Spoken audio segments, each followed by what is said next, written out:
Welcome to Kenton Teaches. Enjoy the video. In this video, I will explain how to set up your ledger. First, decide if you prefer a physical book or digital software. Next, gather all your financial documents, like receipts and bank statements. Understanding basic double-entry bookkeeping, where every transaction affects at least 2 accounts, is crucial for accurate record keeping. This foundational step ensures your financial tracking begins correctly and systematically.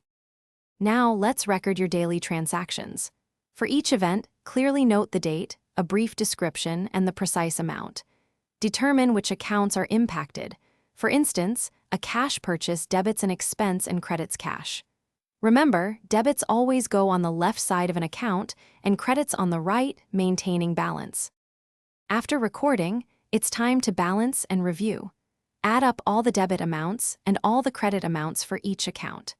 A fundamental rule is that your total debits must always equal your total credits, ensuring your ledger remains balanced.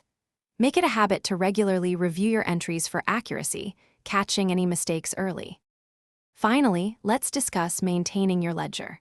Reconcile your ledger with your bank statements monthly to ensure everything aligns perfectly. This practice helps identify discrepancies quickly.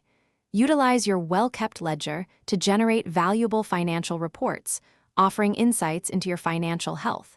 Remember to store your records securely for future reference and compliance.